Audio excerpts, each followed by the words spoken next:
فرمایا۔ شاہ عبد العزیز دہلوی رحمۃ اللہ علیہ فرماتے ہیں کہ من تہاون بسنت عوقب بحرمان الفرائض، جو شخص سنت کو ہلکا سمجھتا ہے، جو شخص سنت کو سنت کہہ کر چھوڑ دیتا ہے، اللہ رب العزت اس کو فرائض سے دور کر دیتے ہیں، اس کو فرائض پڑھنے کی بھی توفیق نہیں ہوتی ہے۔ انسان کہتا ہے کہ مسواک کرنا سنت ہے، بیت الخلا میں جاتے وقت بایاں پیر اندر ڈالنا یہ سنت ہے، سنت ہی تو ہے، نہیں تو کیا ہے، چھوڑ دیں گے کوئی فرق نہیں پڑے گا۔ تو فرمایا کہ جو شخص سنت سے اعراض کرتا ہے، اس میں سستی کرتا ہے، تو اللہ رب العزت اس سے فرائض کی توفیق چھین لیتے ہیں، وہ فرائض بھی بری فرق پڑتا ہے۔ نبی اکرم صلی اللہ علیہ وسلم نے فرمایا من حفظ سنتی کان احبنی، جو شخص میری سنت کی حفاظت کرتا ہے گویا کہ وہ مجھ سے محبت کرتا ہے، ومن احبنی کان معی فی الجنہ، اور جو مجھ سے محبت کرے گا تو وہ میرے ساتھ کل قیامت کے دن جنت میں ہوگا۔ اس سے بڑھ کر انعام کیا چاہے؟ کہ خود حضور فرماتے ہیں کہ وہ شخص جو اللہ رب العزت اس شخص کو میری معیت جنت میں دیں گے جو میری سنت کی حفاظت کریں گے، جو سنت کا پیروکار ہوگا، سنت کی اتباع کرنے والا ہوگا، اللہ رب العزت میری معیت اس کو جنت میں دیں گے۔ اس سے بڑھ کر اس کو کیا انعام ہونا چاہیے؟ اس سے بڑھ کر کون سی چیز ہوگی کہ جنت میں نبی اکرم صلی اللہ علیہ وسلم ان کے ساتھ ہوں گے؟ یہ انعام اللہ رب العزت اس شخص کو دیں گے جو اتباع سنت ہمیشہ پوری زندگی میں سنت کی اتباع کرتا ہو۔ نبی اکرم صلی اللہ علیہ وسلم نے فرمایا من تمسک سنتی عند فساد امتی فلہ اجر مئات شہید، کہ جو شخص امت میں بگاڑ کے وقت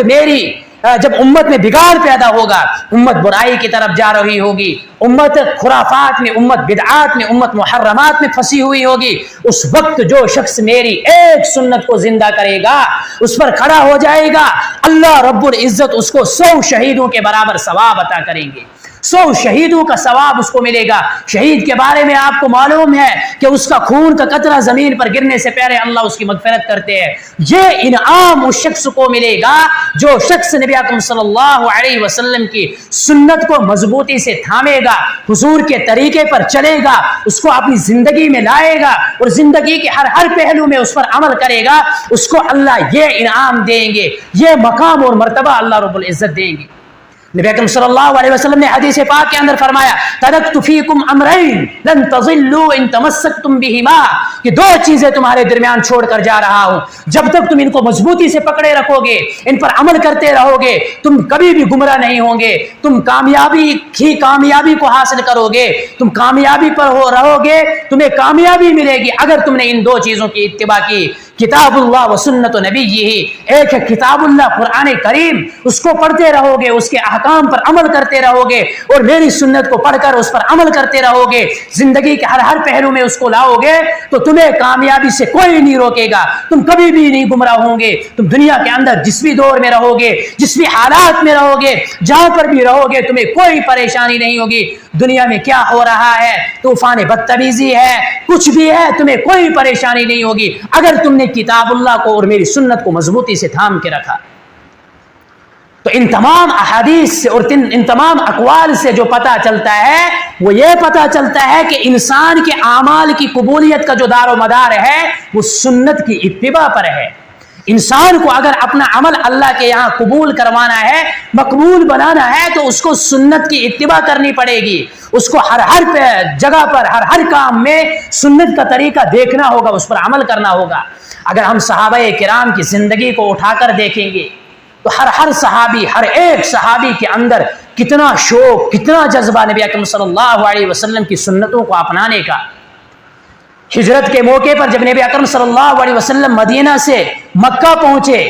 مکہ سے مدینہ پہنچے، مدینہ پہنچنے کے بعد وہ مدینہ والے کتنے دنوں سے نبی اکرم صلی اللہ علیہ وسلم کے انتظار میں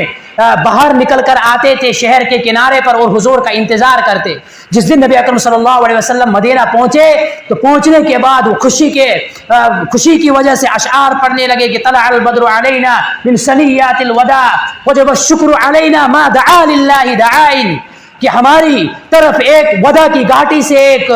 چاند رونما ہوا، ہم پر شکر تب تک واجب ہے جب تک اللہ کی طرف بلانے والا ہم کو بلاتا رہے گا۔ اس موقع پر نبی اکرم صلی اللہ علیہ وسلم کے ساتھ ان کے غار یار صدیق اکبر رضی اللہ تعالی عنہ تھے۔ آپ صلی اللہ علیہ وسلم سفر کی وجہ سے تھکے تھے تو آپ آرام فرما رہے تھے. جب وہ مدینہ والے آئے جو ہمیشہ انتظار کر رہے تھے، ہمیشہ سے کتنے دنوں سے انتظار کر رہے تھے حضور کی آمد کا، اس دن وہ انتظار کر کے واپس چلے گئے تھے. پھر جب ان کو خبر ملی قبا کے مقام پر جب وہ آئے تو انہوں نے دیکھا کہ 2 آدمی ہیں، لیکن ان کو یہ معلوم نہیں تھا کہ کون حضور ہے اور کون غلام ہے، یعنی آقا کون ہے اور غلام کون ہے، نبی اکرم صلی اللہ علیہ وسلم کون ہے اور دوسرے شخص ان کے ساتھ جو ہے وہ کون ہے، ان کو کچھ معلوم نہیں تھا. انہوں نے حضرت صدیق اکبر کو دیکھا تو وہ ان کی طرف بڑھے اور ان کے ساتھ مصافحہ کرنے لگے، ان کو سلام کلام کرنے لگے. ان کو ایسا لگا کہ یہی نبی اکرم صلی اللہ علیہ وسلم ہے. وجہ یہ ہے کہ اتباع سنت ان کے اندر اتنی تھی کہ کوئی فرق محسوس نہیں ہو رہا تھا. پھر نبی اکرم صلی اللہ علیہ وسلم آرام فرما رہے تھے، بادلوں سے سورج نکل کر آیا، اس نے حضور کے رخ انور کا بوسہ لیا تو حضرت صدیق اکبر کھڑے ہوئے اور چادر لے کر حضور کا سایہ کیا. اس سے فرق محسوس ہوا کہ کون غلام ہے اور کون آقا ہے، ورنہ اتباع سنت اتنی زیادہ صدیق اکبر کے اندر تھی کہ کوئی تمیز نہیں ہو رہی تھی کہ نبی اکرم صلی اللہ علیہ وسلم کون تھے اور حضور حضرت صدیق اکبر کون تھے. اس سے بڑھ کر آگے چلیں گے صدیق اکبر کی اتباع سنت کہ جب صدیق اکبر نے نبی اکرم صلی اللہ علیہ وسلم سے اجازت چاہی کہ مجھے حبشہ کی طرف ہجرت کرنے کی اجازت دے دو، آپ صلی اللہ علیہ وسلم نے کہا کہ ٹھیک آپ حضرت حبشہ کی طرف ہجرت کرو. جب صدیق اکبر نکلے، مکہ سے نکلتے نکلتے مکہ کے باہر پہنچے تو وہاں ایک کافر ان کو ملے. انہوں نے کہا آپ کہاں جا رہے ہو؟ انہوں نے کہا کہ میں مکہ چھوڑ کر حبشہ جا رہا ہوں. اس نے کافر نے کہا آپ جیسا نیک آدمی، آپ جیسا مخلص آدمی مکہ کو چھوڑ کر کیوں کر جا رہا ہے؟ صدیق اکبر نے جواب دیا کہ یہ کفار مکہ، یہ قریش مکہ مجھے یہاں رہنے نہیں دیتے، مجھے آزادی سے عبادت کرنے نہیں دیتے، مجھے احکام الہیہ پر عمل کرنے نہیں دیتے. تو اس کافر نے کہا آپ تو ایسے ہیں انک لتصل الرحم وتکسب المعدوم وتقرع الضیف، یعنی وہ صفات گنوائے جو حضرت خدیجہ نے نبی اکرم صلی اللہ علیہ وسلم کے صفات اس وقت گنائے تھے جب آپ صلی اللہ علیہ وسلم پر پہلی وحی نازل ہوئی تھی. تو آپ صلی اللہ علیہ وسلم دوڑتے ہوئے آئے تھے، آپ صلی اللہ علیہ وسلم کے شان اطہر کانپ رہے تھے. اس وقت حضرت خدیجہ سے کہا تھا کہ مجھے اپنے آپ پر خوف ہو رہا ہے، اپنے آپ پر ڈر محسوس ہو رہا ہے. اس وقت حضرت خدیجہ نے کیا کہا تھا؟ کلا، ہرگز نہیں، انک لتصل الرحم وتکسب المعدوم وتقرع الضیف وتعین علی نوائب الحق. اللہ آپ کو ہرگز ضائع نہیں کرے گا، آپ کے اندر تو یہ صفات موجود